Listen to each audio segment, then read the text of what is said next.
Good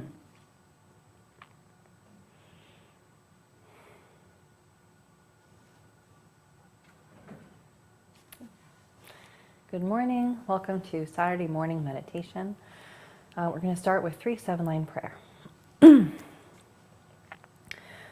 Om Organ Yogi Num Chansam Pemage Sardom Pola Yatsen Chogi Ngodrupne Pema Jongne Jesurak Kordu Kandro Mangpokor Kyatki Jesu Dak Drupki Jinji Lop Chia Shek Suso Guru Pema Siddhi Hong Organ Yogi Num Jansam Pemage Sardom Pola Yatsen Chogi Ngodrupne Pema Jongne Jesurak Kordu Kandro Mangpokor Kyatki Jesu Dak Drupki Jinji Lop Chia Shek Suso Guru Pema Siddhi Hong Organ Yogi Num Jansam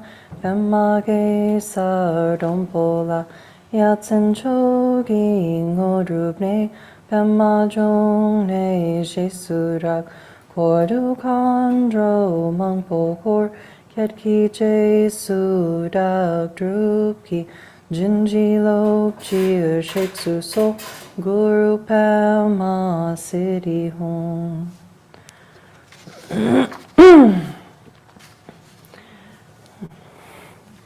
So let's take a moment to remember our motivation for being here today and to generate compassion. So we can make the wish that our meditation here together today will bring immeasurable benefit not only to ourselves but to all sentient beings.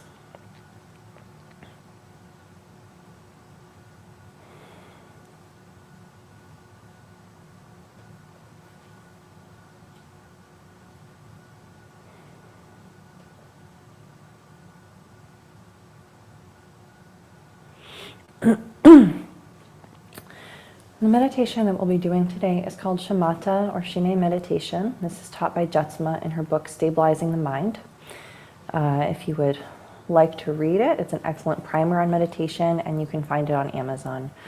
So Jetsma has taught that meditation is the natural state of mind when it's relaxed, stable, and open. So this meditation that we're going to be doing is meditating on the breath. And meditating in this way trains our mind to be calm and relaxed while also being alert and wakeful. So we're not just going to sleep. Meditation is very relaxing, but we're not just going to sleep. We're actually trying to wake up and be alert and wakeful. And the point of this meditation is to create space in the mind. And creating space in the mind helps us to balance our emotions. It gives us time between action and reaction. Usually our mind is, we're so reactive to everything. We're kind of like, we're like a Venus flytrap or something. Like something, we have some little sensory thing and we go snap and we just jump on it right away. And the thing that's interesting is that different people, this habit of reaction, it can appear in different ways. So some people, their reaction might manifest slower, and some people's reaction might manifest in a faster way. So it looks more snappish, and other people might look like they didn't react for a long time, like it seems slow and considered. But it actually is. It's like when I don't know, like a chemical reaction happens. It's like once those chemicals meet and that reaction starts, even if it takes a long time for that reaction to bubble or whatever, that reaction still happened right at that first moment. It still was that instant reaction that catalyzed. It just is like slow unfolding. So some people might feel like, I don't snap at everything, but it's actually, you are reacting quickly. It's just your reaction maybe is just slow in its unfolding. But that instant reaction is still there.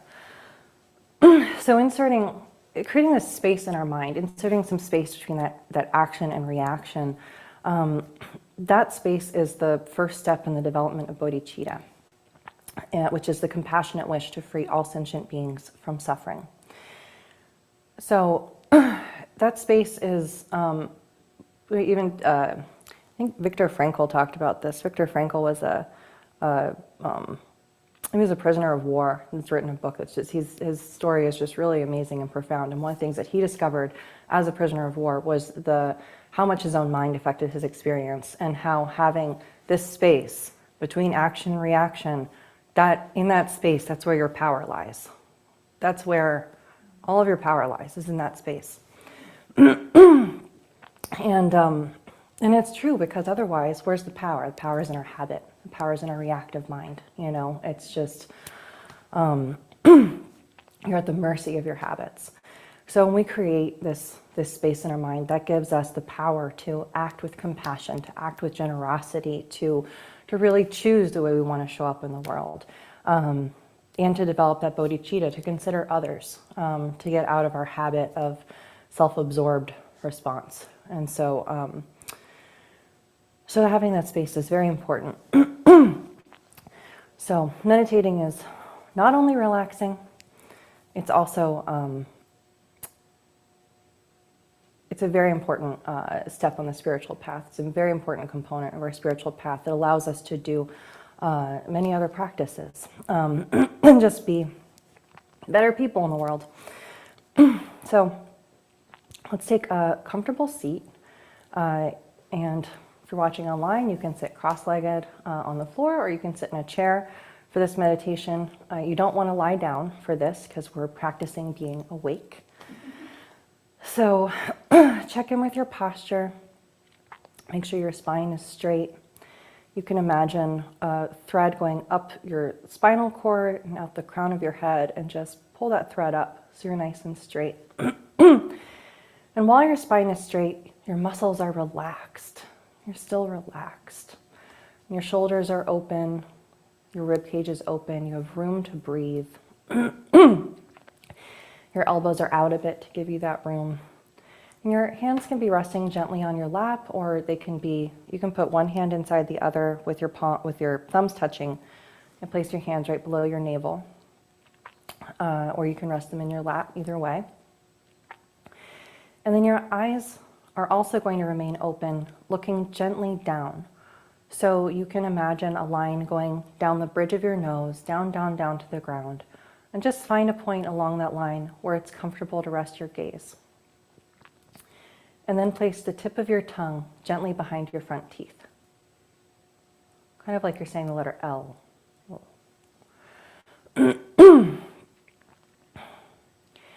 And allow yourself to relax completely and breathe normally. Just whatever your normal rhythm of breath is, just breathe normally.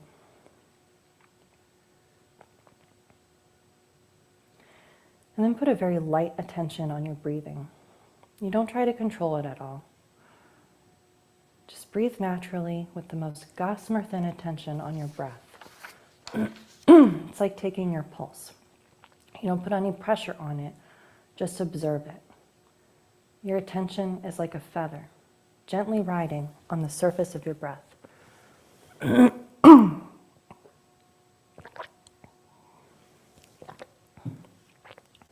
When thoughts come up, which they will, just let those thoughts go. Just let them go like bubbles popping on the surface of a pond. You don't have to look to see if it's a good thought or a bad thought. It doesn't matter what it is. Just let it pop and come back to your breath. Your meditation is not lost by hearing your thoughts, but by following them down the road. So when you find yourself hooked by a thought and following it along, drop it and come back to your breath. And if it's really difficult for you to dismiss your thoughts, you can imagine tongs, picking them up and dropping them, or you can visualize cutting them with scissors and throwing them away. But return again and again to that single-pointed concentration, that gossamer-thin attention on your breath. And for this first meditation, we'll just meditate for 5 minutes.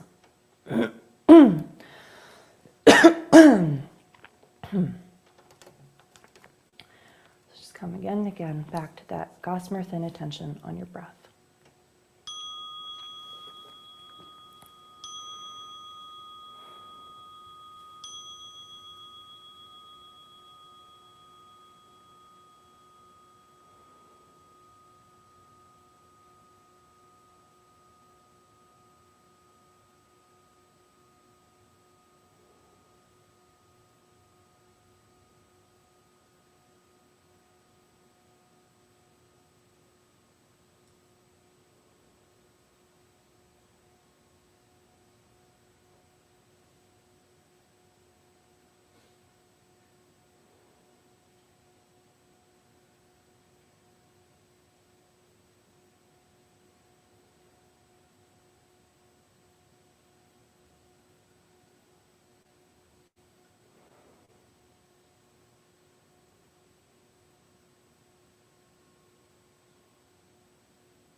Okay,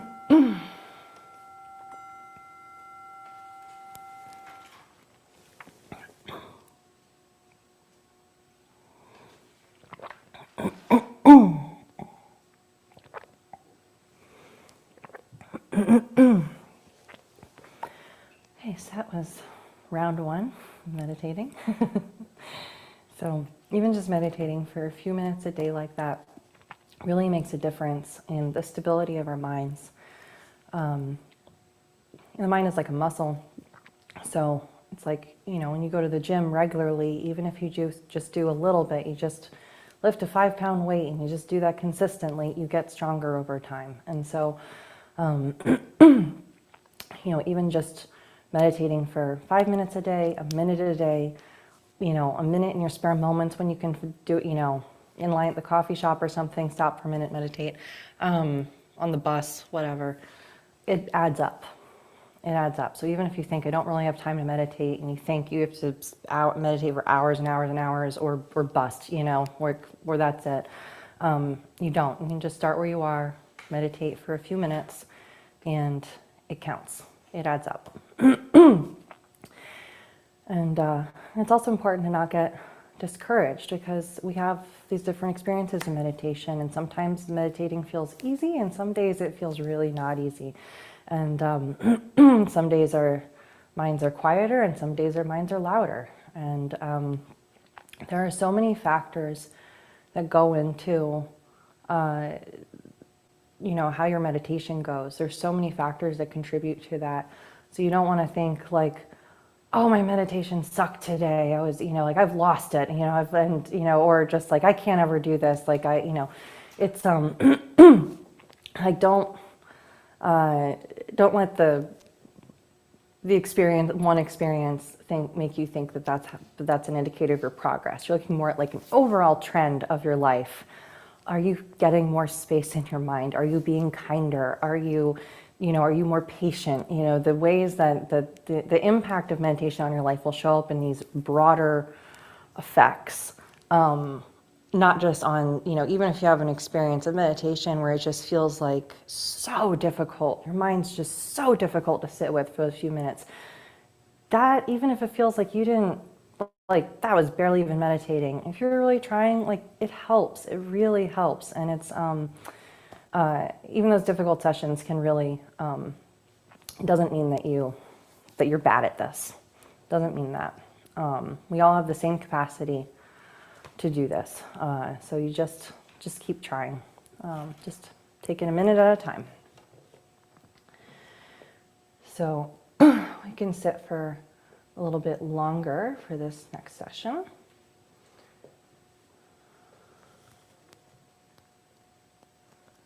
So we'll do a little bit longer sit.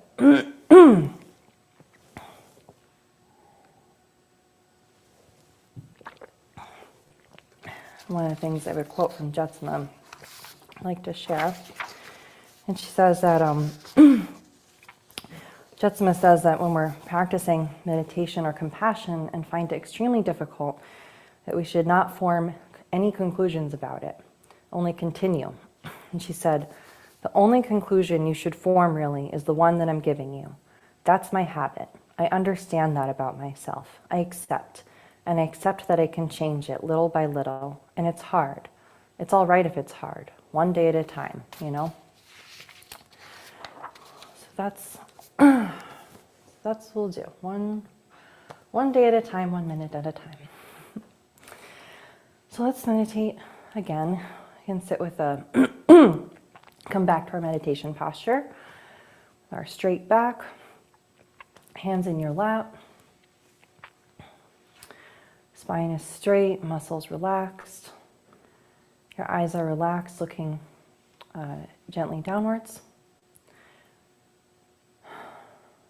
Allow yourself to relax completely and breathe naturally.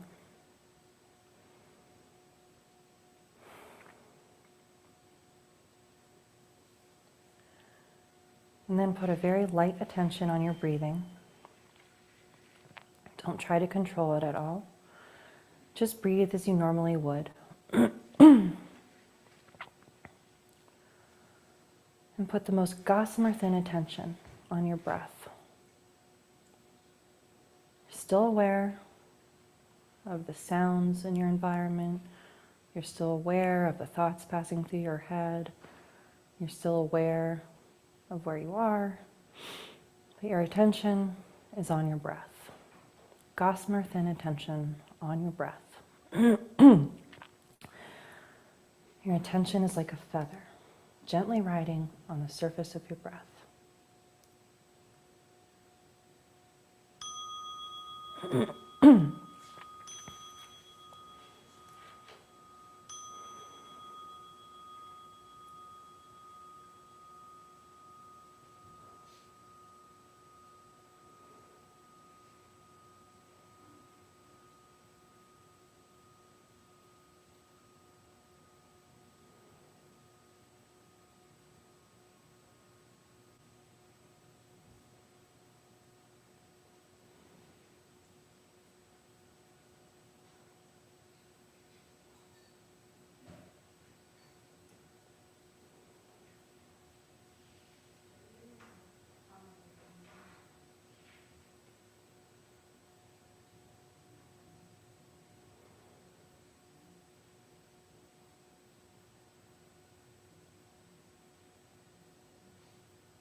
Okay.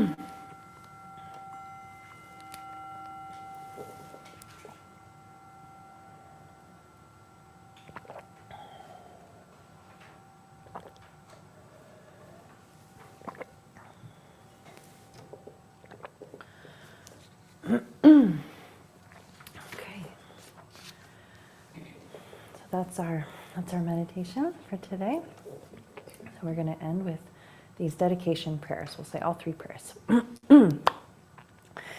Throughout my many lives and until this moment, whatever virtue I have accomplished, including the merit generated by this practice and all that I will ever attain, this I offer for the welfare of sentient beings. May sickness, war, famine, and suffering be decreased for every being, while their wisdom and compassion increase in this and every future life.